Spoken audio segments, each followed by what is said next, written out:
Good evening, everyone. This is our panel for this month called Let's Talk VFX, visual effects for those who don't know. We have two special guests with us today, Chris Groon, I believe, and Anthony Francisco. Chris from DreamWorks and Anthony from Marvel Studios. Now, before we get to them, I'd like to introduce myself. My name is Edwin Santos. I didn't forget my name. My name is Edwin Santos. I'm an actor, producer.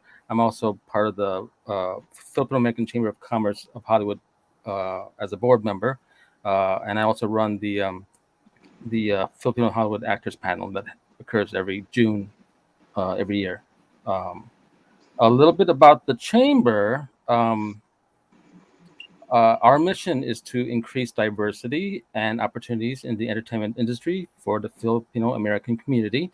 The Filipino Chamber of Commerce of Hollywood is a 501c6 nonprofit organization based here in Los Angeles, California. We are a chapter organization, part of the FACC network of chambers of commerce, and a member of the Coalition of Filipino American Chambers of Commerce uh, nationwide. We were founded in 2018 to support the Filipino American business community and artists in the business of entertainment. My co-host, who will be joining us shortly, Faye P. Koons, she represents the Los Angeles Philippine International Film Festival, which works for the advancement and development and to showcase Filipino filmmakers and artists around the world through film, providing the global community and entertainment professionals and filmgoers with consistent annual screenings and workshops, as well as connect with industry professionals for understanding on production, distribution, representation, and acquisitions. And here we are right now to talk about visual effects. Our first guest, I will read his bio, um, is Anthony Francisco. Um, he is Filipino American. He is a senior development artist for Marvel Studios. He worked for Marvel for years. His work is seen in Thor: The Dark World, Ant-Man, Doctor Strange, Black Panther, Wakanda Forever, and Captain America. His creation is Groot in the Guardians of the Galaxy, and also the costumes in the Black Panther film. It's He baby recently, Groot, baby Groot. Sorry. yeah, Yes, the baby one, the baby version. yeah. I'm sorry. Yeah. Um, he recently was involved in Shang Chi, right? He teaches animation and he published an art book. Yay! Awesome. And our next guest is Chris Grun. He is currently working in Viz Dev in DreamWorks Animation. He recently wrapped Boss Baby, or at least Boss Baby was just a few years ago, right? I Plus maybe believe. two. Boss Baby 2. Oh yeah, Boss Baby Family Business. As as the head of environment, he has worked as a matte painting supervisor and art director in over 24 feature-length films, live action, and animated films. He acted as the head of the matte painting department in DreamWorks Animation for over 3 years before moving into the art department. His work can be found in feature-length films, television animation, video games, and published magazines and books. Please welcome our special guest tonight. Now, we will play a reel from David Groon, his work at DreamWorks Animation. Cool. Let's spin the wheel, spin the reel right now. How do you say it? I don't know. We have Uh, to share the screen. share the There screen. you There go. you So this is some of my live action work. I'll just talk over it so I can understand a little bit of what's going on. So this is when I was live action before I came to DreamWorks. These are like some of the viz dev paintings I did before it turned into the live action shots we see here. They really needed a design to really push the look of the skies, and so they really wanted loose paintings to really help drive that. And so that was kind of like the before and after. Started really loose and became really detailed cloud, high, as realistic as we could make it. So that was 18. It was a huge cloud sequence. It took months and months to do this work, and I did some of these matte paintings and helped out a lot of it, but I was art directing that whole sequence. So that was a lot of work. And then they did the doc sequence. We did that as well. So a lot of these things, that was all CG. There's just a live action character in the foreground. The rest is computer. Some of these little small shots, of course, that's all CG, just an actor on a stage. So we did a lot of heavy work on A-Team that you would never know, right? This all looks like live. They were, everything was fake. So digital environments is really what I've been known for. I've done characters as well, but really most of my visual effects is kind of pushed towards environments, especially at DreamWorks, where I'm head of environments there. And that means I'm dealing with assets, everything from drawing, designing the assets, or like a location, like in Boss Baby 2, it's the school, and taking that from the drawings all the way to the final rendered shots on screen. So this is Chronicle. It was kind of a live action version of Akira, just some of the matte paintings that we did for that. Percy Jackson, some old stuff. A lot of the skies we replaced. So pretty involved matte paintings for clouds. This was like an all CG shot that we created, and it turned into a little black and white shot in the screen. So this is all modeled and rendered everything to turn into like a 5-second shot. Here again, this is like a character on a set, and then we did everything else. The ice fields. So a lot of combination. These are like comp tricks, CG characters. This is all done with rhythm and hues back in the day. So all we have in this set was the stairs, and everything else we did. This was actually matte painted, not fully modeled and rendered. They just took a lot of photos to get that stuff correct, and then we projected it onto geometry. We built this whole, there was a shot of a big empty field, and we built the building, designed it, and lit it. The hallway ends just as they come through that doorway there, so we extended hallways. A lot of stuff that you would just never guess, like, why would you do that? Well, they just want more, right? They just are always trying to push it to look more real. So again, this is that green field, and we put the whole building there. Yep, just an empty beach with some props, and then we extended the submarine. There was nothing here. There was a small hangar which we made twice as big, and we put a full CG plane right next to them.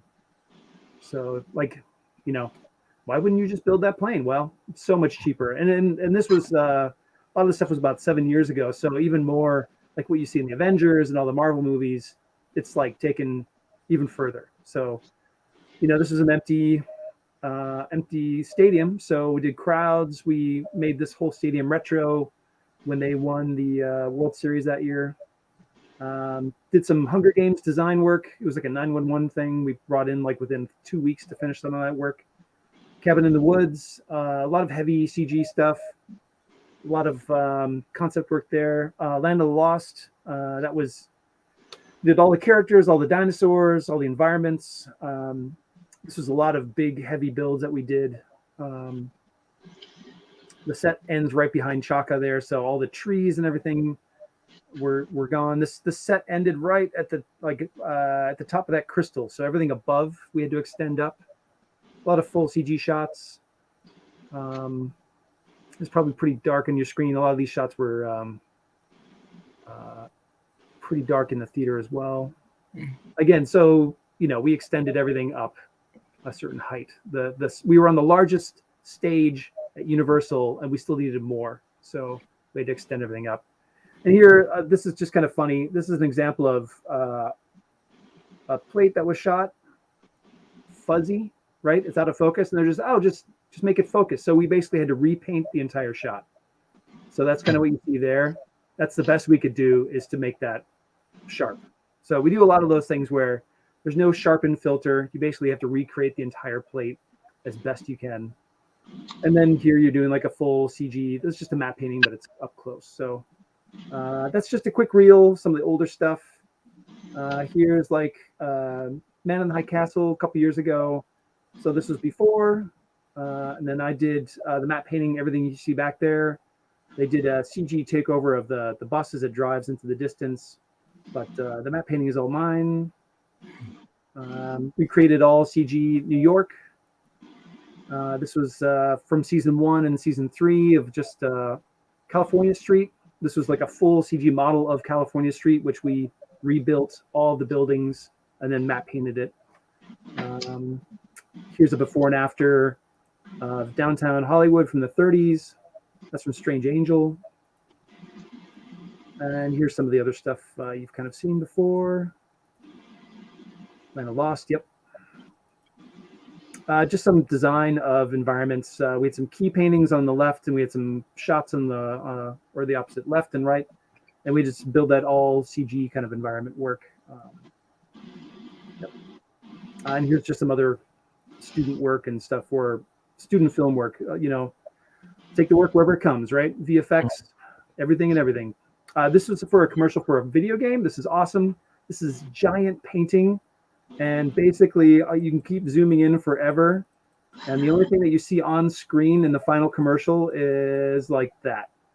It's just like you never see the rest of the painting. So that was like 3 weeks of slave labor for basically a little bit of a blurry sky.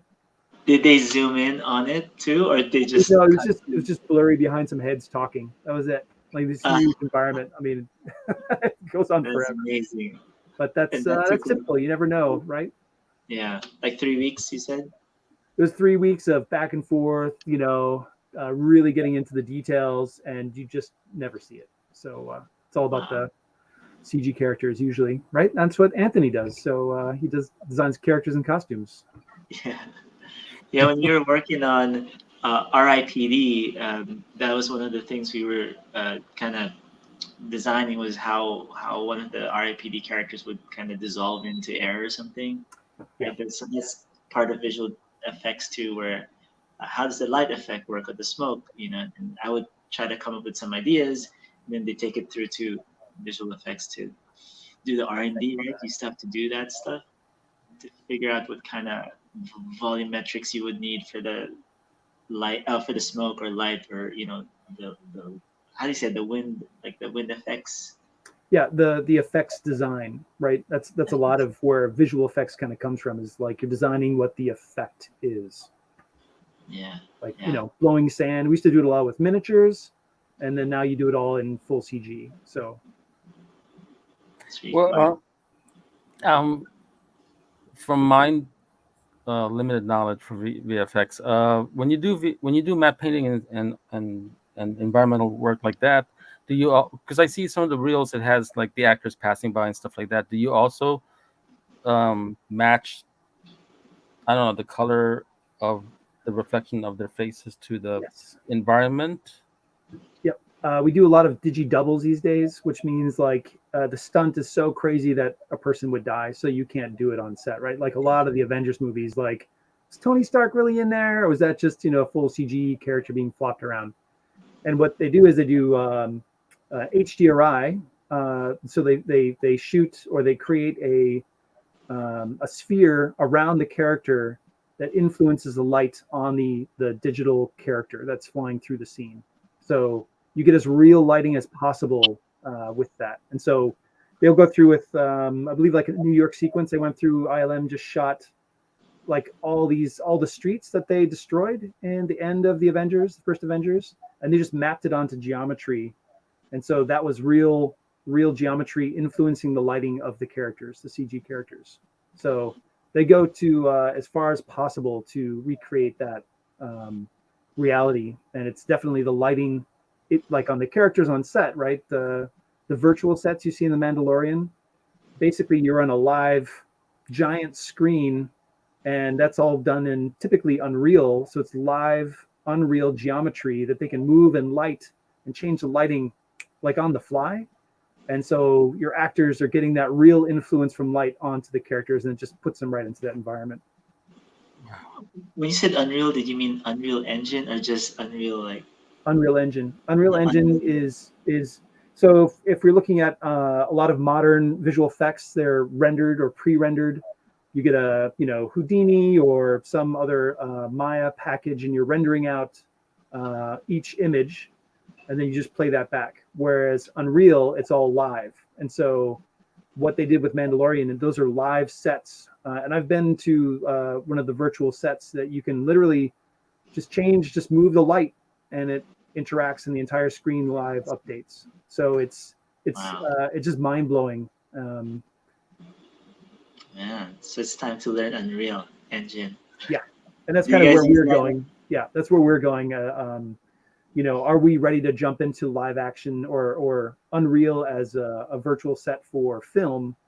We're not quite there yet. Because we're still, everything's CG. So it's kind of a Yeah, big debate for our department right now. I So, see. what was the both of you? What was your inspiration or your drive of how you or why did you get into this part of the industry or specific uh, creativity that you're involved in? I mean, what drove you to that to to to to become who you are right now? Being an introvert, right? Ah, Sit at my desk and draw all day. That's it. Leave me alone. I just want to draw. As create your worlds in Yep. your mind to your paper.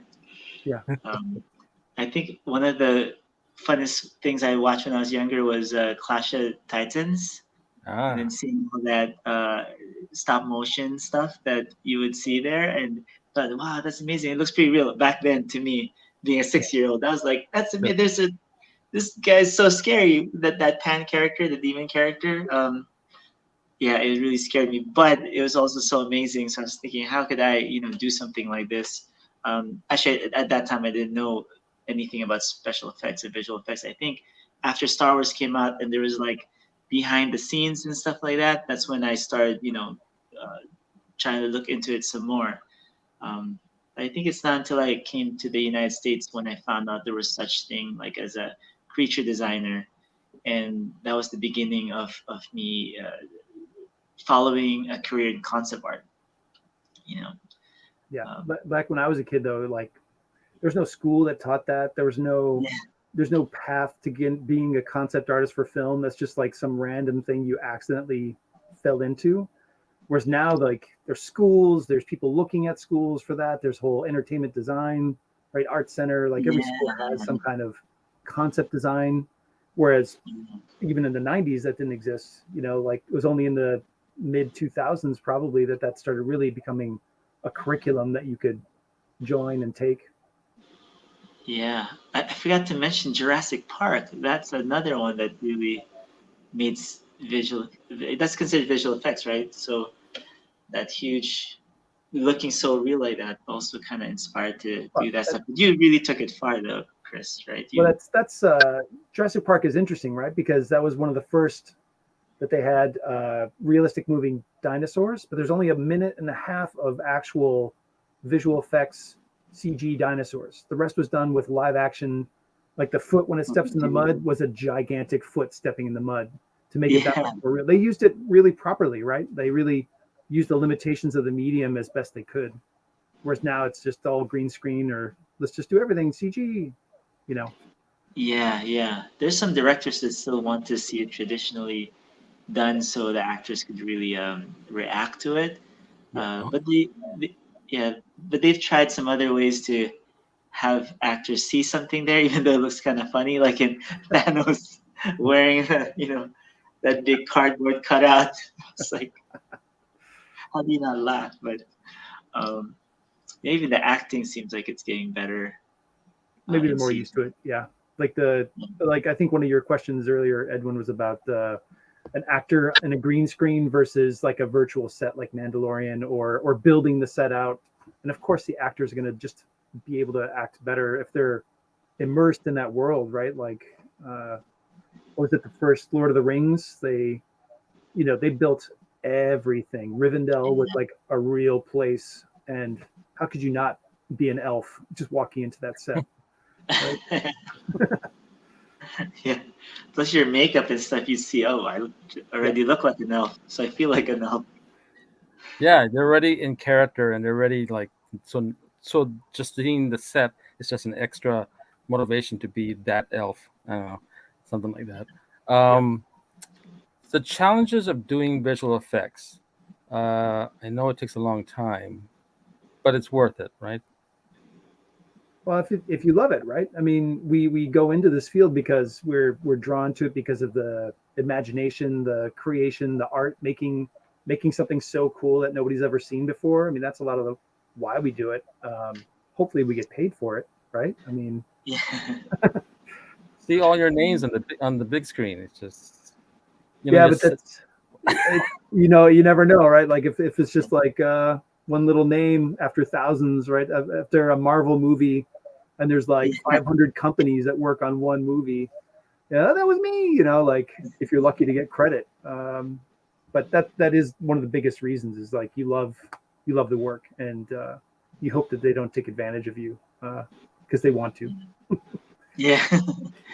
And definitely seeing it up on the big screen that you've accomplished something really feels good, and especially if it's on a really I guess popular, not popular, just popular movie, but something that got critically acclaimed, or just fans love it.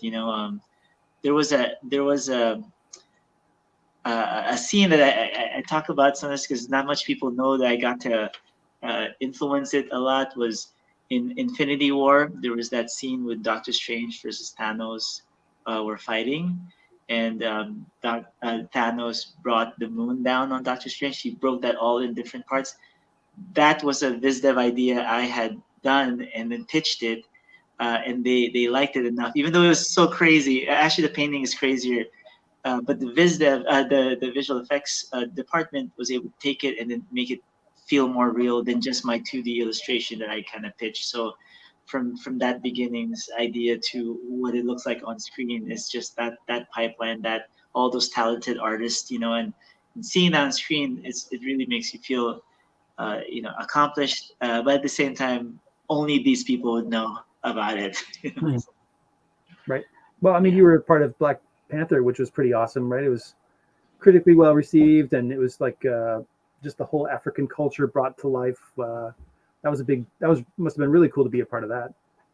That was, yeah, I think that's my most favorite one. That was the most amazing kind of, how do you say this? Because the character I ended up designing was the Dora Milaje and Okoye's costumes.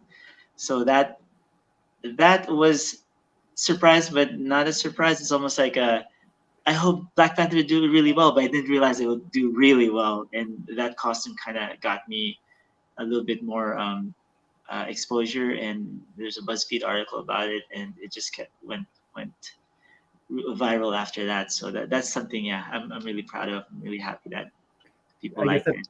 that brings up the point that you don't always know what is going to be successful or not, right? Like you put your heart and Yes. soul into all these movies, and then randomly one just like, oh, it's a hit, right? Like Yeah, yeah. maybe not the Because Marvel movies. I guess they're all hits, but they're all. but pretty much what I work on, you just don't know. No, you just got lucky because it's there's a Marvel fan base from the comic books already, But I remember the first time I worked on the first project I worked on at Marvel. It was Guardians of the Galaxy, the first one. And when people would ask me, "Oh, you're at Marvel now. What are you working on?" Guardians of the Galaxy. What's that? No one knew what it was. Not Avengers. No, Guardians of the Galaxy. It's like Avengers, but in space. No, no, we're not interested until it came out and like, wow, that has a lot of visual effects in it. It's Yeah. making everything really colorful like that, and the other challenges were trying to make the lighting effects for that like be different from the magic of Doctor Strange, be different from the light tech lights for Earth and planet Earth, and then of course there's more stuff coming, and little by little it's getting harder to kind of separate the looks. Clarity of ideas, right? You want that Yeah, like this is distinct compared to yeah. that. Yeah, yeah. That's why we have to do those passes when we were like an example on uh, Thor Ragnarok, the lightning on him on the bridge when he was fighting. I had to do like 5 to 6 different lightning effects just to show, oh, there could be small lightnings here and bigger here, or is it a bunch of like squiggly light on him? Is it on him or is it around him? So those are the things that I kind of do to help with the visual effects. And right? And at a place like Rhythm and Hues, they would do another 400 versions of that lightning design that would then go into the movie, right? Like it's still probably Yeah, get close to yours, but you're like, well, exactly what are you saying here? And they would just do yeah. concept after concept, right? We've done that.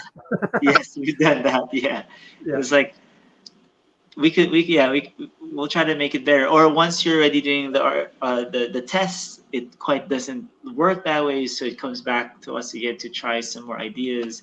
But even within the effects, and when you're doing testing, right, that almost becomes like some options they even could show those, Right. right? Like, Oh, that was a happy accident, right? it was Well, yes, yes. before I go to my next question, just want to remind everyone who's watching that if you're watching right now on Facebook Live on the FACC Hollywood Facebook page. We're also streaming on our Twitch channel, which is Film Hollywood. Please leave your questions right now, so I can, because in about a few minutes from now, I will be posing your questions to our guests. Your conversation just reminded me of something. I think back in the day, like visual effects now is awesome, but when I look at visual effects in the past, especially when they age, especially when they're shot in film and they age for a while, you see a difference of matte painting and in the background and the forefront is just like, oh, that's not real.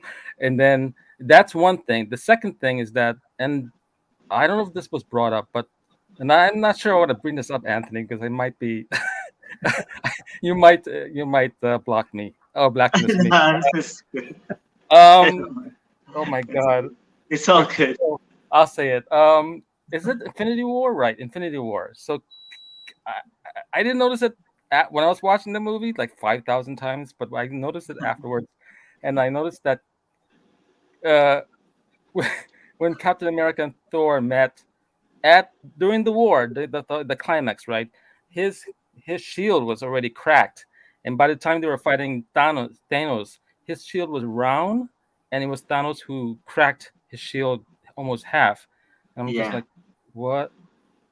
Oh, that's okay. Continuity. You're talking about continuity in film. That's the Is it? magic, right? But that's not a It's visual. The shield is not a visual effect thing. That's more of like a prop. I would maybe not. I don't know. it could be a mix of stuff, right? The prop broken shield, but the actual hitting is visual effects. CG. They could replace it completely in CG, depending on what they need. So that could have been just they ran out of time, right? Like I know some of the people that are working at ILM on that movie, and they said the shots that they were getting were just like it was crazy what they had to do in such a Yeah. short time.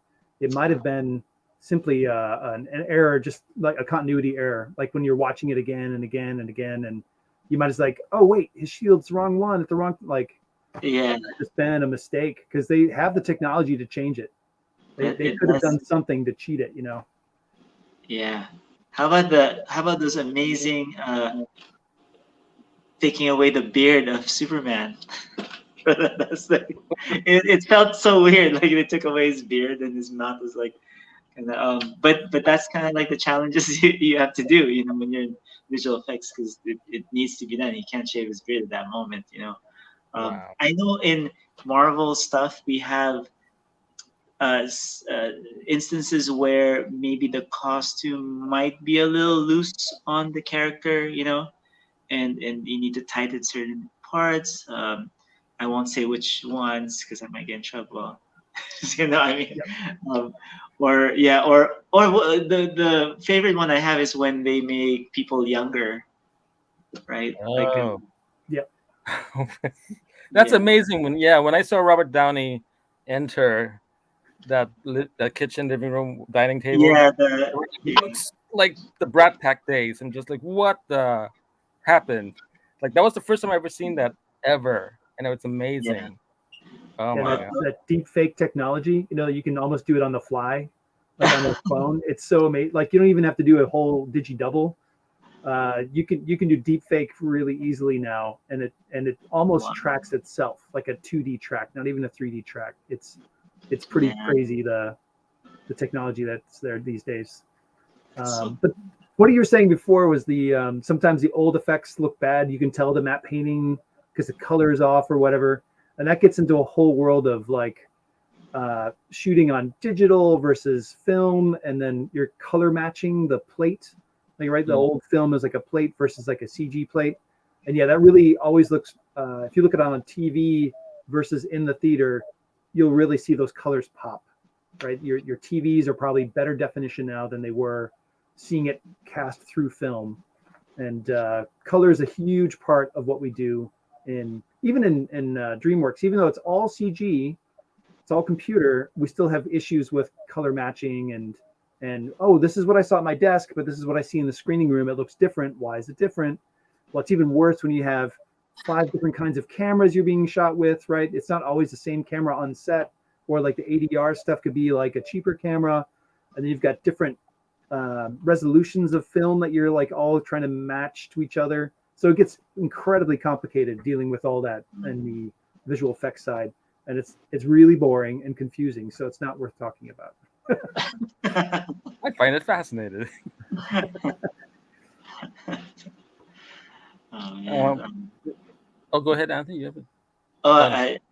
No, go ahead. If there's another question. Someone. Oh, not someone. I have a question. I asked that before. Uh, what tools do you use? Well, this is really weird.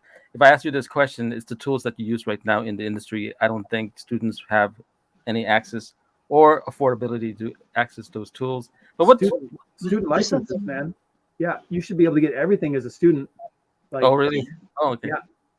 And Blender, is for free still. Blender, yes. And Blender is really powerful. So, like, if you are a student or somebody getting out of school and want to jump in, Blender is a great option because it's pretty robust. It's almost like studio worthy of industry standard. It's really close. So, if you got nothing else, there are free options out there. Even for Photoshop, there are free painting programs out there or $5 programs. So there's no excuse.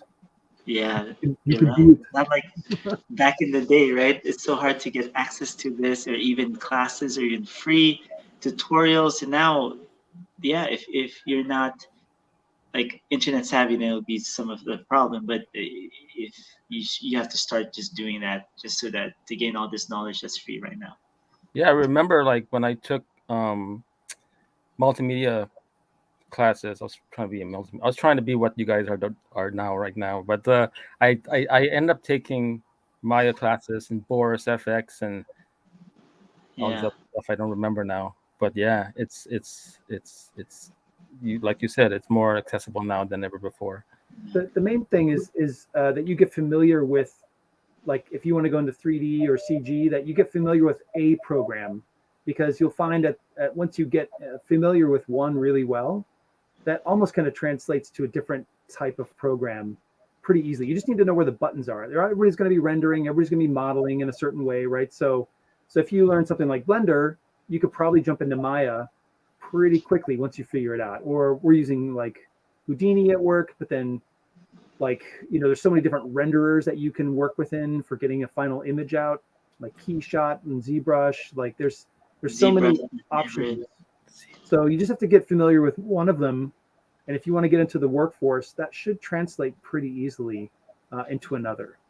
Would you say a good combo would be like ZBrush and Blender? Or actually, Blender has some modeling programs, modeling within it that's like ZBrush.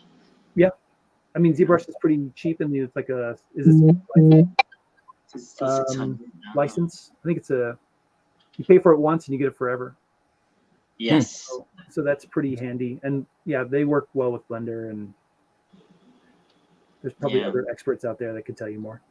They connect with, and then when you get ZBrush, it has a bridge to KeyShot, so you could use the renderer for KeyShot, and it's very intuitive. I love it for creatures mostly. But what do you guys use, Chris? At work, Maya is still like the main tool for modeling, and because it's just like that's where we started so many years ago. But we use ZBrush, or we use Mudbox, and then there's Substance, and then there's Houdini, and then there's Blender. Some people want to use Blender, some people are using Unreal. There's some proprietary stuff in there, but we use Nuke. How does Cinema 4D? You guys, Cinema 4D? Some people use it still, but we find that we want to be as closely married to what lighting is doing. So if as a map painter, we want to be using the same tools, or we use Clarice as well. So we're using whatever gets us the best result that marries itself to the foreground, right? If it's characters, then we want to make sure that we're getting the same look, whether it's painted or rendered. So we're whatever makes it easiest for us, we want. So we'll use anything that we can get our hands on, pretty much. What are you? Do you both use, or at least Chris, do you both use? I don't know. Does it editing software during when you do map painting and stuff like? I mean, Avid is still Avid being still used, or is it something else? It's more like After Effects, Premiere, and Nuke, and then I think Digital Fusion is also used like in schools. I know some schools use Digital Fusion. It's very much like Nuke, but I believe it's also free or it's cheap. So it's node-based compositing. But I use a lot of After Effects because it marries into Photoshop really well. Because I was doing a lot of the motion graphics, like in Boss Baby 2.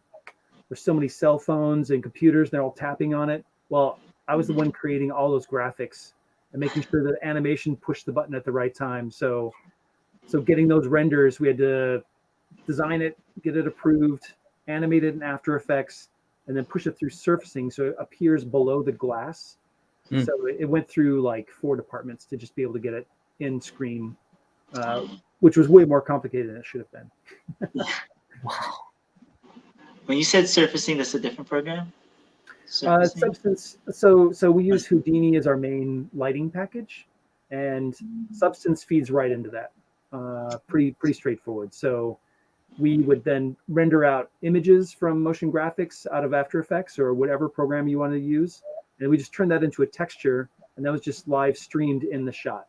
So we were doing shot-specific motion graphics through that. So it was like 4 people that had to touch it. Oh, wow. Whatever. Yeah. It's not as cool as painting in Photoshop. No, it's good to know like the process, because I've never tried Houdini or Nuke. After Effects definitely that helps with some of the. I usually do visual development, but for some reason I was using that on Doctor Strange After Effects just to get like I would have like a model of a face, and then I would do paintings of faces within that face just to show like effects for the I forgot what they're called for the the wizards that had like the eye. The past history, the history of the Sorcerer Supreme.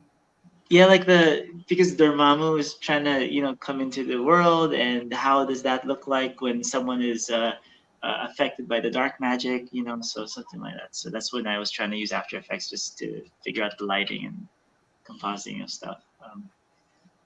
Were you? Go ahead.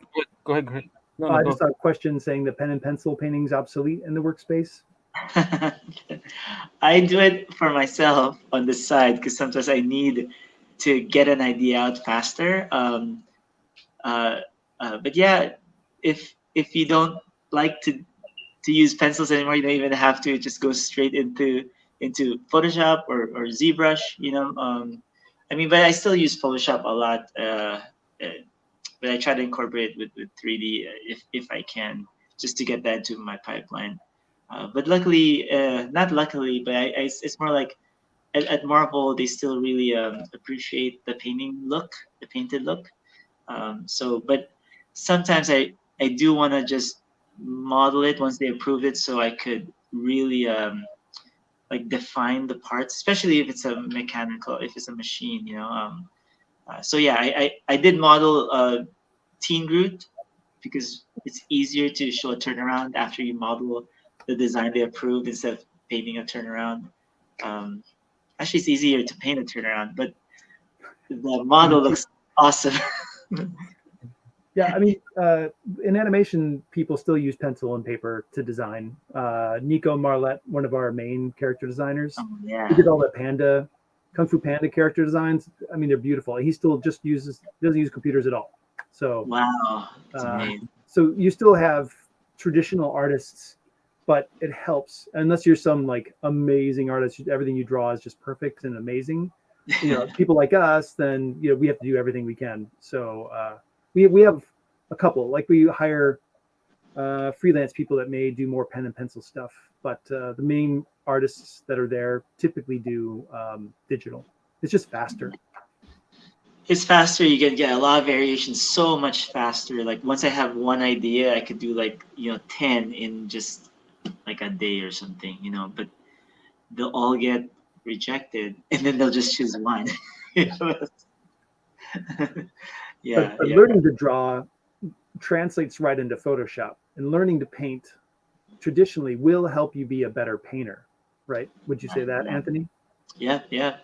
I think if they can have traditional training together with the digital training, because there's something different. I have to say, when I design something, I design on Photoshop, but I also design with pencil and paper because sometimes there's something that the connection of the mind with the. This is for me, okay? It might not be the same like everyone, but there's something else you see when you're painting. Plus, you're not so bogged down with the undo so much, because you can undo whenever you want to. But with pencil paper, it's like you can't really undo the stuff that you put down, and that stuff you put down sometimes gives you this pattern that you probably wouldn't have seen.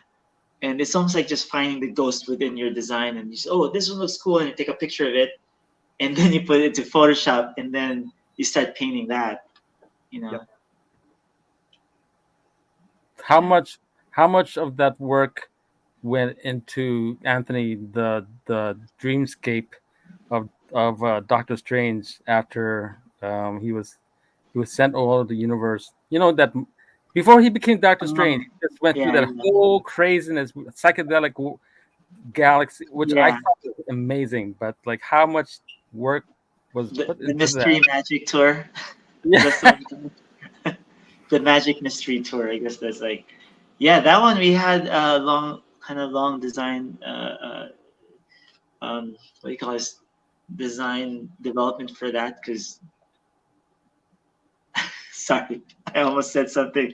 There's Don't get in there's trouble. just some stuff that had to do blah blah blah, and then they decided to okay, let's just shorten it and not show too much because you might need it later. But I think we did a little bit of how magic would look like there, or how weird the dream scenes would look like. But I know the ILM, I guess, also did their takes. The crazy thing is, of course, it's hard to compete with the people doing CG or visual effects because they could put lighting in there and it just looks like it's finished already. Well, we're still trying to figure out. I mean, it still helps out back and forth, but uh, there's some reasons why I want to learn 3D and learn more, like putting lighting effects, so I could really present my idea clearly. Right. Yeah, but I would still say the essence of an idea at Marvel anyway, they could still see that and see how it could be made better through the pipeline. So I would say, the students out there, if they could also work on design, a lot of design processes and problem solving is really like the key to longevity in the industry. Yeah, the more you know about painting, you're really like it's design, but it's also like lighting, right? You're designing the Yeah, lighting to show off the character, and then you start going, oh, it'd be really easy if I just model this and throw a light on it, and then I could yeah, just speed me up, right? Like it's all connected. Like I guess the more progressed you get as an artist, the tools become more connected, and they yeah, each yeah. relate to another. Like modeling, drawing, lighting, painting are all so connected, and it takes a long time to figure that out. But the more you know, Yeah. the better you get. Yeah. It helps each one, right? When I was learning to do ZBrush, it I actually sculpted traditionally also first, and that helped my drawing. And then my traditional sculpting helped my ZBrush. And then when I started lighting stuff in ZBrush, that helped my Photoshop. It's actually because there's different concepts that you notice there. Um, but when Chris, when you do your big scenes and the backgrounds and stuff. There's a lot of problem solving you need for that, and uh, the story really comes into play. Like having the right reading the script, having the right feeling for that shot also is very important. A mood, but a lot of directors want a mood out of a shot, right? I want this environment to feel happy, but a little bit, sad. You're like, what? Like I'm painting a city, man. So I mean that I want his eyes big but small. yeah. so Not, how to get that across, right? Like what's the point of the painting? Like what's the mood of the painting you're trying to express? That comes through in shots, right? Like, oh, it should be a little bit stormy, but a ray of sun coming through, like, oh, is there atmosphere in there? Is it raining? Like what? Like all that learning to I guess the psychology of what your director is and what they want. That's also a big part of it is somebody telling you something and then you get to make it, right? Or and go off their ideas. Yeah, I think going off what Chris said, sometimes they're saying something, but they don't know what they want yet, and your job is to kind of ask the right questions back. Is this what you really want, or is this the one? And trying to like feel it out. It is a hard process sometimes, and sometimes they want to see it. When was that saying when they go, I'll know it when I see it. A shopper. That's a yeah. shopper. Give me 100 ideas and I'll pick the one I like. and would you say the solution would be looking at his other movies and you're going, oh, that's what he means by big spider. He wants a big spider every time, a big spider. Yeah, but no directors I've worked ever do that. No, they're all great. They all know what they want exactly. Yeah. Yeah, and when you try to come up with something new, it's actually sometimes you really don't know how it looks like because certain creatures, right? Like there is no reference for it. That's where for me gets exciting because when I was doing the Doctor Strange versus Thanos in Infinity War, they wanted something epic that we've never seen before, and I was like, at first I was scared, then I was like, all right, just how big can I get? How big can I get to do this? And it does sometimes get. It's still fun though, being in that situation, doing that stuff. Is there something that Chris, that you came across that's like, I don't know what this looks like, and but I think I know the feeling of it. But... Right, and I think that happens in animation quite a lot. Whereas you'll see with the character designers and animations all line work, and they'll do like 1,000 drawings, and there'll be one that's a little sketchy. It's got just the right mood, right? That's the one we like. And then you've got to find a way to make that sharp, right? Like Glenn King, his work is always really rough and loose. And then how do you clean that up into something that's as gratifying as a rough drawing? And that's the challenge of animation maybe versus live action, because live action you just make a costume, you put them in it and whatever, right? Like that because you can put energy in it, but it's still gonna become real, and then it really depends on how they shoot it, right? To keep energy. But sometimes animation, that feeling that you get with, I guess with Baby Groot would be the same way. Is like, how do you get that? That's right. Yeah. How do you make him cool and cute and awesome at the same time, and sum it up in one drawing? That it's funny you say it, because now I remember something where they were worried that it would look like a short old man. Like a short, because of all the wrinkle, it might read as wrinkles. So I had to do like different passes on it, and it's funny you say that the sketchy one got the feeling, and my more finished stuff is still, they liked it, but he always went back. James Gunn always went back to this image I have of Rocket and Baby Groot, but Baby Groot had to be way smaller, but it was not quite finished. It was like work in progress, but he kept on showing that, and then to the point that they had to do costumes on him. I didn't get to touch that part. His onesie, they cut my image out and then they painted on it just to make sure we don't mess with what James Gunn wants. Yep. Yep. I've done that a lot for sure. Yeah. The the studio for the Mandalorian, the visual effects, the surrounding visual effects studio for Mandalorian. Virtual sets, yeah. Yeah, are all studios building their own virtual versions? I mean, they're definitely looking into them because it allows directors and writers to make up their minds later in production, right? If you can Yes. have whatever you want right now, then why wouldn't you want that, right? So the fact that you're having a giant video screen and it's Unreal Engine, and they usually put in the one I saw had lights, like big flat panel white lights that you can change the color. And as they scrolled the environment, like just rotated the environment, those lights took on the main color of whatever, like if it was a green tree, that light became green as it passed through that light. And then it went off to like brown as the bark. Like it definitely shifts. So it's taking in mind what the environment is, and that's dialed into the lights that are on set. And so those lights hit the characters, right? Like your key light and your fill light and all that. So Yeah. yeah, man, like, oh, those rocks don't fit that composition because it's Unreal. You just like, you move the rock and it's all Yeah. rendered immediately. So I mean, we've always been interested in working with Unreal in like the motion capture set, because we do a lot of motion capture for reference for animation.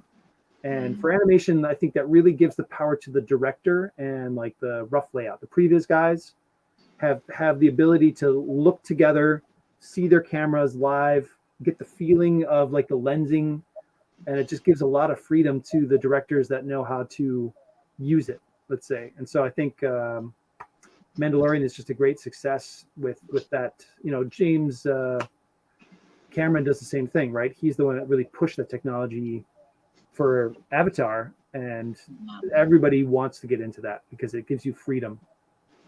So that's another program, Unreal Engine, that's free. You could download and mess Yep. around with it for sure. Yeah. It's super powerful. Yeah. The student version is just as good as the. Well, there's only one version, right? There's no like. You pay for like objects and stuff then, right? Or like HDRI, like lighting package stuff.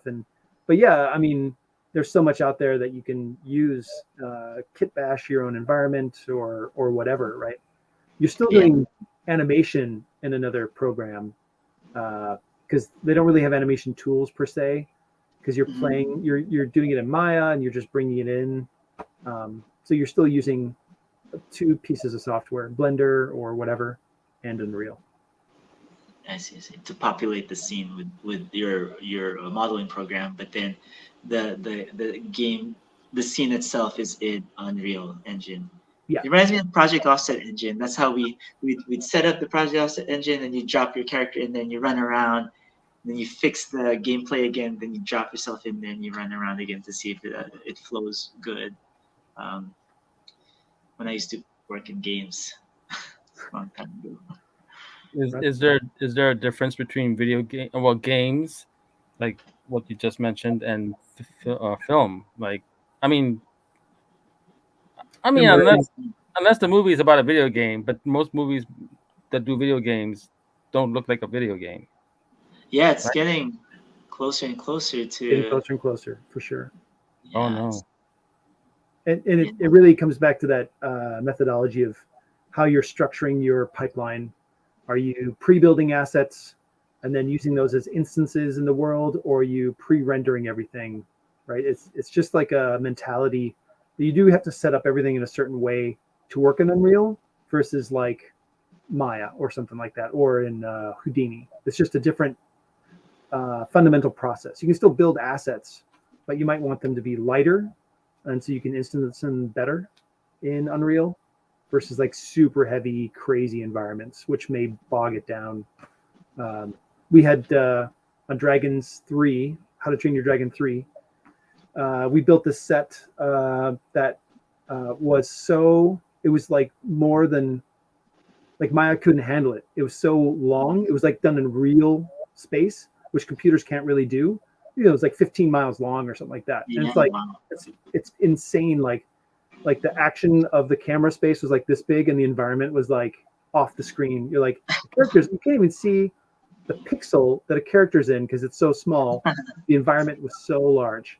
And so you have to find a way to pare that down, so something like Unreal couldn't do that yet. There's ways of loading models on the fly and culling things out. Yeah, it's crazy what they can do, but it's still not right there yet.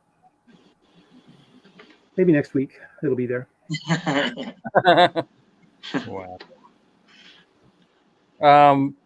Chris, is there well, rather than say difference, what do you enjoy most in what you do? Is it the live action stuff or the animation stuff? I mean, I like all of it, right? Like, why choose one? Yeah. Like the best thing about my job is that I get to do a little bit of everything. As the head of environments on Boss Baby 2, I was able to do viz dev, do design work, do the modeling, do the surfacing, get it into the pipeline, work with the artist to get it in the right spot, working overseas or in-house, and then get that onto screen in the final image, and even do the matte painting with that shot in it, right? So you're really seeing the entire pipeline from beginning to end. That it gives you a lot of variety, so you don't get bored, right? Like if you're painting 7,000 Doctor Strange uniforms, that might get a little boring, right? So you want some baby Groots thrown in there to change the day, right? Have a sci-fi theme in there. Have espionage. It's a good variety at Marvel.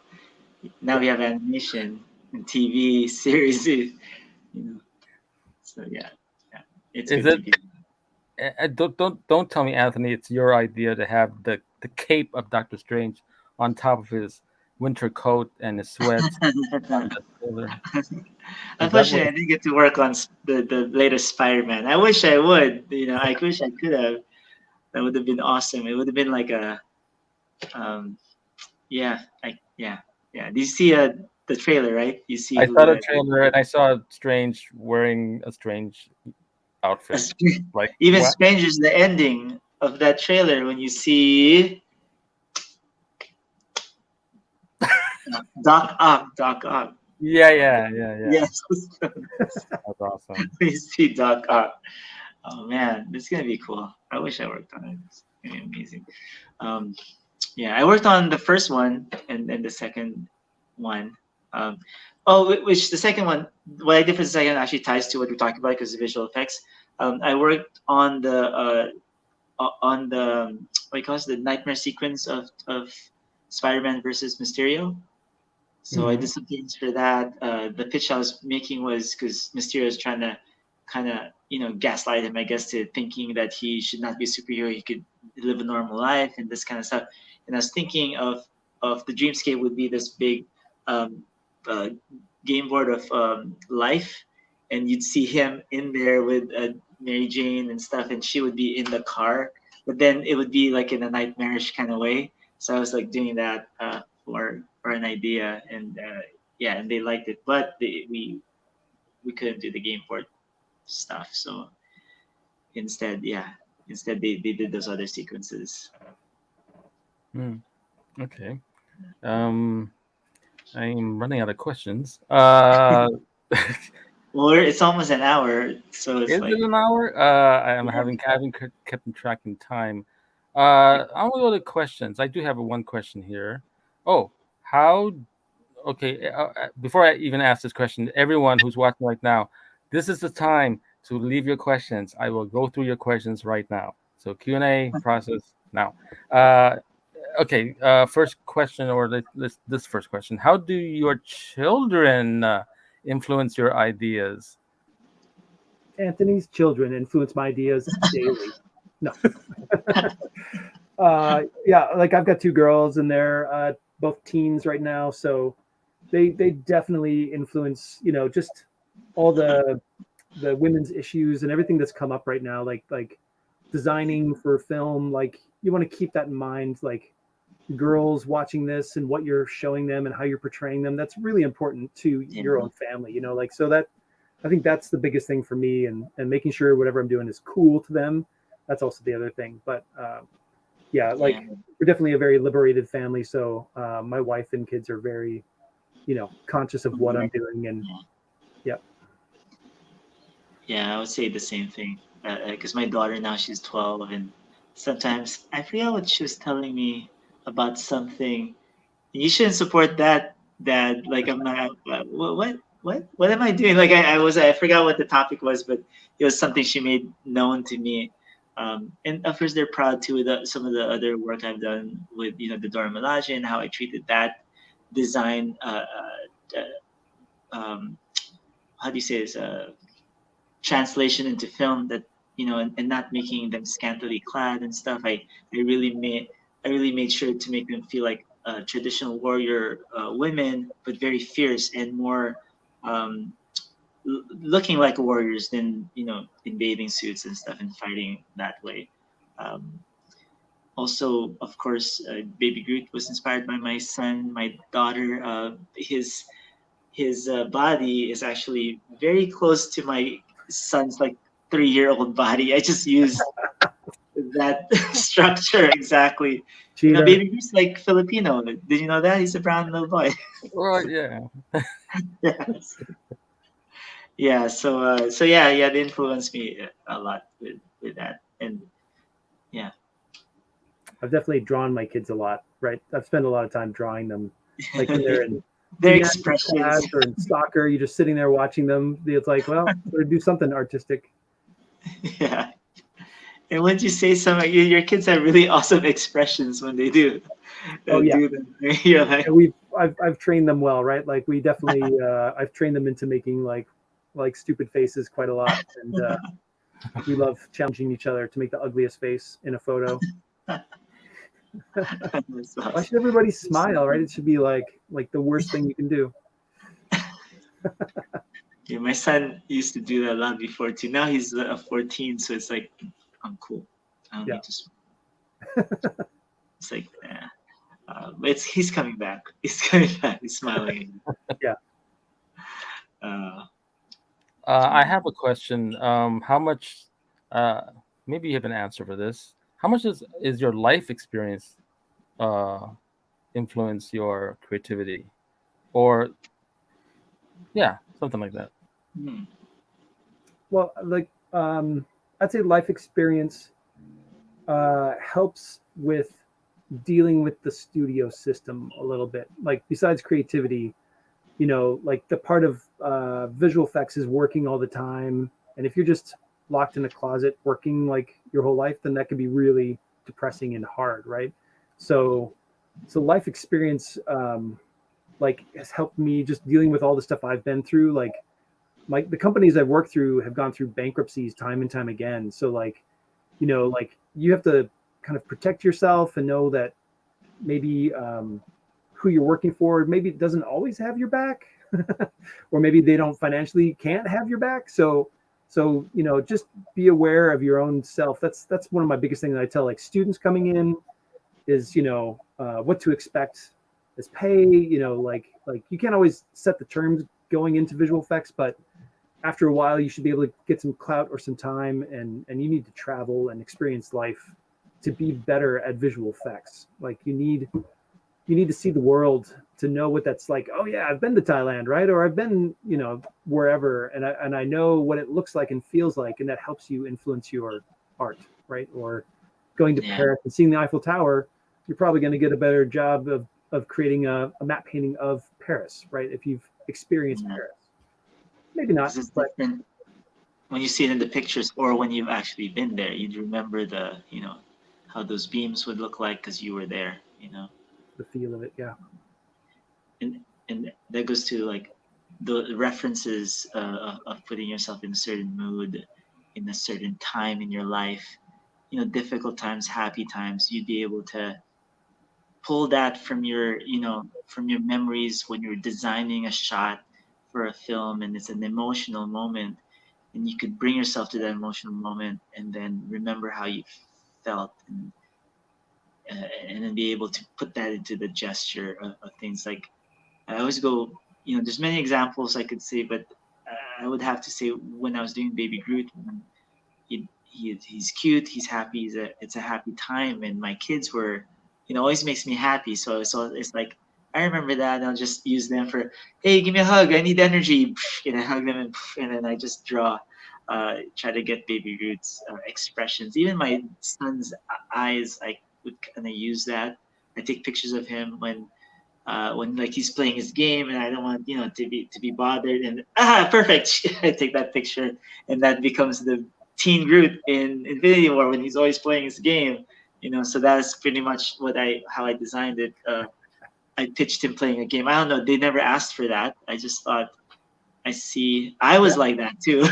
So, but doing characters is like acting, right? Like to sell the image, sometimes it's the pose, not the costume, right? You could have the same costume in a different lighting scenario or whatever, and they'll, oh, that's what we want. And you're like, oh, that's the same one, man. Like, right? I mean, that's your personal feelings coming through and understanding what the motivation of that character. That helps. That is totally right. You hit it on the head, because another favorite artist of mine is Justin Sweet. He is one of the masters in making you feel the painting. Sometimes there's kind of not much there. I mean, there's a lot there, not much, but he really knows how to elicit an emotion from you. And then you look at the design, you're like, oh, the design's really cool too. And then he has to then they approve it, and then now he has to take it to final, and you do the turnarounds and all that stuff. But even when you're designing the costume itself, wait, sorry, going back to what Chris said, was when you do a different lighting to it or a different situation, like he's floating up higher above you, and he's like looking at a distance, and you get those shadow shapes that make him feel heroic. Those are the things that designers should keep in mind when designing for a costume. The lighting affects the mood. Yeah. What current trends do you see, or what trends do you see in the near future? Like, if I go to EC3 or some like conventions like that, and they tell you what's coming up in the future for animation or visual effects, for example, where do you see individually? For animation, the technology is so amazing right now. We're really trying to get those looks, the painterly looks, or like the comic book feel. Like, how do you make a 2D animation come to life in 3D? That's still something that we haven't done like really well, right? Like the Pixar look that came into play really dominated a lot of animated films for so long. I think people are really trying to make something that looks and feels different and more like a cartoon as much as they can, even though it's 3D. And so I know that's something that we are always striving for, is to push that look. And whether it's a flat look or a 3D look, we really strive for that. Actively pushing technology to make it feel different. And I think the Gobelins, the animation school in France, yeah, they always doing a fantastic job of pushing the look. I mean, since the 80s, since I was in animation school, they've always, 90s, they've always done something different. And I don't know about for your live action. I know you have so many Marvel movies under your belt now. How do you make them all look different, right? Yeah. The technology for that, I think. I'm trying to remember, because I don't know the technology side of it so much, but I know when we try to design stuff with different feelings, even though they're all in the same MCU, the characters should feel like they're in their own world. So there's a distinct separation from what's in space and what's in Earth, and what's magic and what's uh, um, what's so there's three. There's another one. Maybe I can't mention that. Just make a different looks. Yeah. Yes. Cartoons. Like Wonder Woman, even though it's DC and not Marvel, 1984, right? It's the time period. Like if it's like a retro feel. Yeah. And you can really style the flavor of the film, the quality of the film, like the stock you shoot it on. Yeah. There's the costuming, the lighting. You could have a retro feel to the lighting. So whatever's in vogue, like like the decade that's cool, like Yeah. the 70s for Guardians of the Galaxy, right? That's like kind of a retro, like the It beginning of has, yeah, definitely has a retro, but Buck Rogers, I would say it's like a Buck Rogers kind of retro but futuristic. It's weird to, but that is my theme. Whenever I do like, Guardians of the Galaxy, it should feel like it's been there for a while, but for you, it looks like it's totally futuristic, and a combination of lighting effects and the tech on top of something that looks retro in shape, in silhouette, right? It makes it feel unique, you know. was it Ragnarok that did the Kirby look really well, right? Was that Yes, the yes, Hulk, Planet Hulk kind of section was really that's retro awesome. definitely Yeah. in Love Leather to Kirby, and we were all in the Incredible Hulk scene where they're fighting. I designed the big shoulder piece, and that's like my take on what a Kirby, Ooh. calligraphy would look like, or design sensibility, but taken into a more modern, futuristic look. Because in the comic books, you see that shape design, but there's no. The way I kind of try to solve it was I try to take those shapes, those overlapping lines, but then once you render it and put more shine to it or different types of material, but more looking like very brushed metal, it could feel more futuristic, because sometimes in the comic book it feels a little dated. But by doing that, I really now love Kirby's stuff even more now because it's very just unique shapes. Is it all Kirby for you, Anthony? Like, there are other artists, right? Would you like, would Other you, artists. would you? What other artists? Yeah. What are you talking about? Marvel? Come on, man. Yeah, yeah. Well, no, there are many, but Kirby is the one of the kings, right? Yeah. Stan Lee, Jack Kirby, Steve Ditko, this is Well, Sal. he did Doctor Strange, right? Ditko, didn't he do a lot of Ditko the did Doctor Doctor Strange stuff? Strange, Spider-Man, I think also, or it's a mix of them. Kirby did Black Panther, Incredible Hulk, I think, and even Groot, I think. I don't remember all of it, but I know the Dora Milaje was Christopher Priest. He created that, and Mark Texeira, I think, drew it. I'm trying not exactly, but I know those two are the creators of that character. But yeah, I certain movies. Of course, you can't use Kirby. Kirby's really for me used for space. Any space themed Marvel film that's Kirby. If it's on Earth, there'll be some Kirby, but it'll be more like Ridley Scott, I guess, or something. I would feel that more if it's on Earth because it's not as like out there or wild. Eternals is like more Kirby.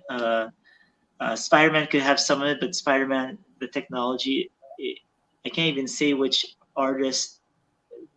Maybe more of a feeling of the 90s, 80s, 90s kind of feeling.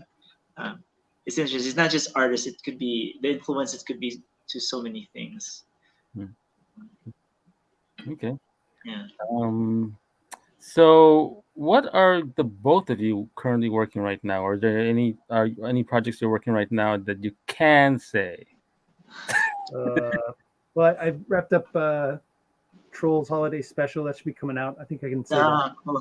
So Oh, I worked wow. on the first Okay. one. Did you then, work on Trolls, the first one or second one, or? I worked on the very beginning, the look of picture when they're trying to determine what it's supposed to look like. So I was like one of the first artists on Trolls, map painters, and so I worked helping with the environment stuff, and then I rolled onto Boss Baby because I was doing two movies at once, which was just insanity. And then I took Boss Baby on full time, and somebody else backfilled me onto Trolls to do the rest of the film. And then the Trolls Holiday Special was a lot of fun because it was like a 4-month, really short thing, and it was just zany. There's just like funny jokes, and you just write it and then you make it. It's very immediate. And then same with this the second one that I just finished up maybe 2 months ago. That was really awesome. Again, it's usually just a quick crew and everybody's having fun, and the jokes are just like, can we say that? I think we can say that. And then they have to like pass it through and say, hey, we got it in. So there's a lot of irreverent humor in Trolls, which is fun. So Is there gonna be Anthony? more films Oh, coming? Trolls, yeah. I think. I mean, I don't know what they've announced, but there should be more trolls coming sometime soon or in the No. future. Yeah. It's a big hit for us. So it's Yeah, fun to it's do. awesome. Yeah, it's a great look, and just characters are fun to work on, and environments are always so different and wild. They found like a good rhythm for DreamWorks to go with. Yeah, that's a great decision. That I like the first one a lot. Um, the stuff I'm working on, uh, I think I could say this. It's been announced. I I I am where I. Last year was really a busy year. I was actually on three projects at the same time. It was Ant-Man 3, Black Panther 2, and um, Mar- Marvels. It's called Marvels now. Captain Marvel 2, I Oh, guess it's called. Yeah. Uh, yeah. So that was really fun. It was hard, but I'm not usually on three projects at the same time. During the pandemic, some people, most of the freelance guys got let go, so that kind of made our bandwidth a little bit more just busy. And um, but some good news. I got some really major characters there, which is really awesome. So I can't wait to share that someday. yay. Yeah. um, when you, the films you worked on, when they're released in theaters, and well, do you watch them? I mean, when you watch, Yes. wait. When you watch your films on the screen, how do you watch them? Do you watch them like, oh, I want to enjoy this movie, or do you watch them just looking for anything that you may have missed, or Oh maybe not? man. Yeah. I mean, It how it's hard sometimes. depends. Well, and Anthony has a different experience because he's working on the very front end, and then he's influenced the film. Whereas I sit in the screening room, right, and I'll watch that one shot like 1,000+ times, no joke. You just watch it Oh again and they're like, oh, there's a little right there, you got to fix that, and so yeah. like, usually, I mean, I don't think I've seen Trolls all the way through, and I worked on it a lot, and yeah, Boss Baby, first one's hard to watch because there's so much tied. Like so, it was so emotional, right?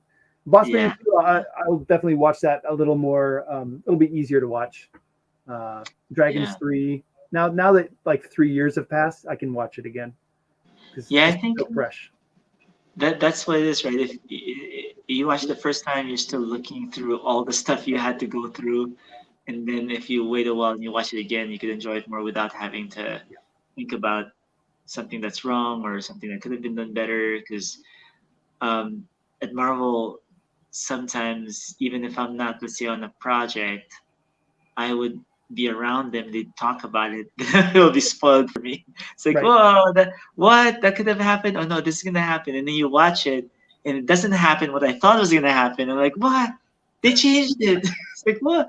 And then, oh, but we're not supposed to talk about it. We can't talk about what could have happened you know, Just in case in it comes back, right? Yeah. yeah, just in case you use it again. And the hardest part sometimes is to not be able to show your work when the movie comes out. Uh, until like 3 months later or something, and then the trend is not there anymore. Who would care to see your work? But hopefully it's changing now, where we could show a little bit when the show comes out, just so we could kind of be there while everything's like hot and popular and people want to see your stuff, because that's how you kind of feel like you accomplish something when people Right. acknowledge your Right. work. um, but watching it on screen, uh, the one that stuck to my mind the most is when I saw Baby Groot dancing there. So I was like, that's my son. Just look at Oh, that's that's the great. first thing. Yeah, yeah, Yeah. that was it. Um, but yeah, overall, I would say one last thing where, uh, like for Infinity War and Endgame, when I'm watching it, of course I don't know how it's gonna get done. I knew the story, but it was just still fun to see it. But you're still scrutinizing some stuff, like, oh, I could have done that, or that could have been better, or but really overall, it's really good. But I remember watching Endgame again like a month ago, And I actually kind of felt sad now for Iron Man because I'm not like, all this stuff. I'm like, oh, this is kind of sad. So I feel like crying. I Yeah, was like, yeah, man, how come I didn't feel this the first time I saw it? Because you were looking at the burn effect, how bad or how good it's like, no, so. yeah. I mean, at the end of an animated film, you look at the whole film like almost daily, like when you're doing all the color timing. So you see it a lot, and so you definitely need years of separation to really watch it and maybe see it from another person's eyes, right? Like, Yeah, because you're yeah. just so tied into the every aspect of every frame, and it gets really tired. Like, I'm sure a lot of VFX artists are like that. They're like, oh, that was my one shot, like. Yeah. Yeah. Yeah, and you're totally right on what you said earlier, where I'm more in the beginning part of the pipeline, so I don't really see the same shot over and over again. I sometimes I don't even see the dailies. I see it only when my costume's there, because you should see this so you feel like part of the system or something, and then you see it and you get proud about it, and then you see. But yeah, I don't have to see something over and over again. So when I see it, it's not as bad. Um, yeah, not like when you have to watch 1,000 times to scrutinize every little piece. What's that hair piece doing over there? Yep. Now remember, I think there's something about you did some clouds background. I was watching you kind of put together this matte painting, and you were explaining something to me why this cloud is not the right Oh. type of picture or something like that. Yeah, like the hardest things to do in matte painting, the things you usually do are like clouds and snow and what's the other one? I forget.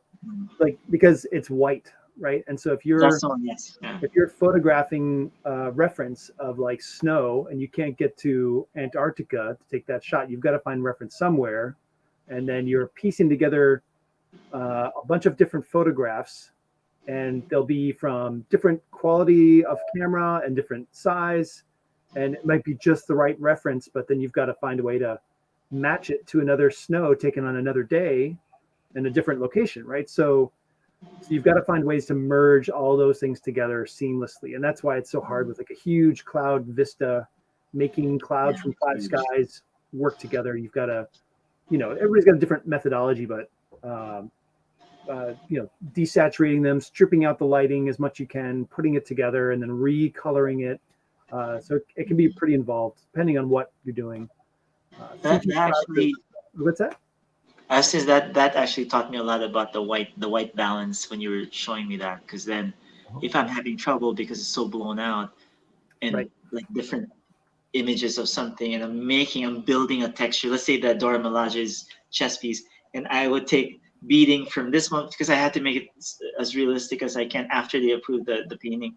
I'll build the beating for this part. I'm building it, and I gotta match everything kind of close together by lowering the contrast and lowering the saturation, and then recolorizing it as I put the piece back on her. Same process. Yeah. Build it up flat, and then like the texture, and then stick it back on, and they scrutinize all that stuff endlessly. So yeah, and like for matte painting, it might be a painting on my screen, but it's 30 feet high in the theater. So whoa, that's a bad painting, right? Everybody can see it. I remember like back in the day that in animation it was difficult to realistically create hair, right? Like hair, like make it look picturized and stuff like that. And it was for a long time. But I think until I saw, and I don't remember, I forgot what the title of the movie is, the animation, and I saw the hair, I'm like, okay, they got it. I mean, to me, they got it. So I'm fine with that. Oh, go ahead. I was going to say I worked at Rhythm and Hues, and they did Aslan, the lion from Lion, the Witch, and the Wardrobe. Yeah. And I think they won an Academy Award for the hair on Aslan. They were the best at it. And then now I think everybody else is caught up. That was like 15 years ago when they were like cutting edge, and then it kind of slipped off, and everybody started picking up. The technology just got better, but yeah, it's incredible what you can do now. Like, you can't tell. You have no idea. The water effects look really amazing in some of the. Yeah. I forgot which one. It's not Moana had some really cool ones too, but there's one that was kind of more realistic. I can't remember the name of, or even the hair for Tangled. That's pretty Oh, cool right, too. right. There's an Yeah, animated character itself, right? yeah, yeah. Um, so we're gonna wrap it up. Uh, Yes. this has been a cool conversation. I was able to talk. Some of my questions were more like fan based, so I'm sorry for asking those type of questions. No, no, it's But fine. Oh, good. uh, is there any socials that any of our viewers can reach you at, follow you, like Instagram, Twitter? Go ahead, say it right now. If anything, like Instagram, Twitter, MySpace. What? I think I'm on Instagram. I don't really have much of a social media process. I'm usually all into the work during the work. So, but yeah, I think it's Christopher Grun on Instagram, but I haven't posted in many years. I'll share it on my Instagram so people could find it too. And well, I don't know if anybody from, because I shared this thing on my Instagram earlier. Hopefully, people got to come in and enjoy this conversation. My Instagram is just Anthony underscore Francisco underscore art, and I have a YouTube channel too, and Facebook fan page where I post whatever I'm allowed to post during the time that movie comes out. What are Of you course. Yeah. posting? Yeah, Um, what am I posting? Is that what you asked? yeah, they're like selfies. What are you doing now, Oh, Anthony? what am I posting? Yeah, what am I posting? It's not I rated. know. It's PG, right?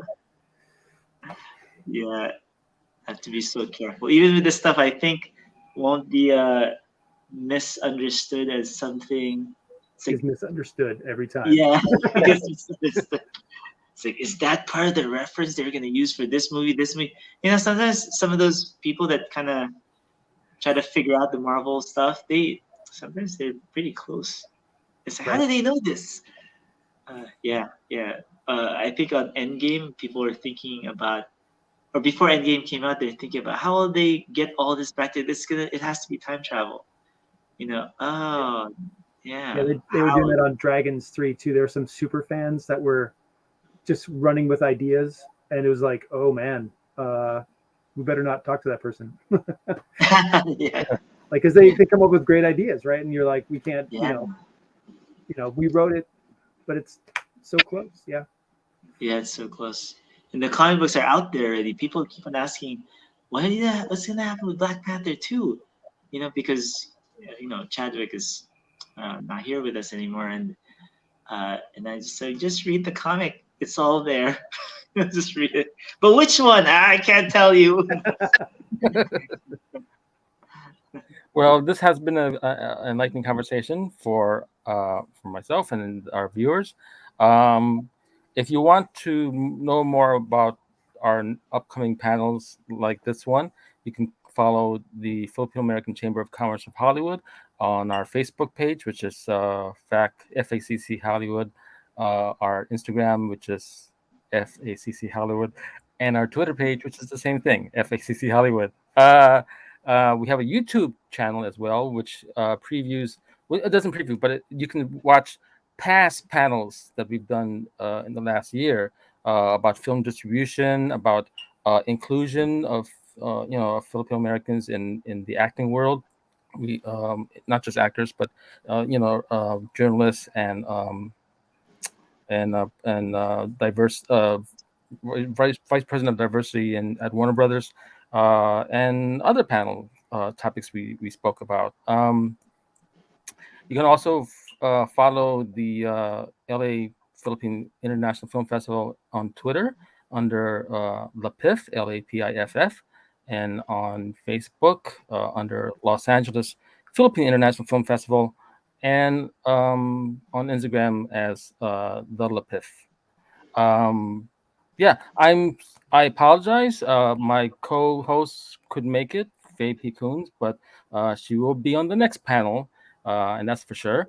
I like to thank our guests, Chris Groon and Anthony Francisco, for being entertaining with their stories and whatnot, and hope please follow them if you're into visual effects and animation or live action or both. Please follow them and learn from them. Learn, pick their brains so you can also excel. Yeah.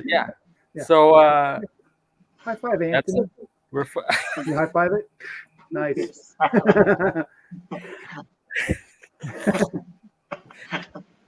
this will become like they say, this will be a future trend. Will be anyway. I won't say that. Thank you very much. Thank you for watching, and we'll see you next time. Right on. Good night. Thanks for having us. Everyone. Bye. Bye.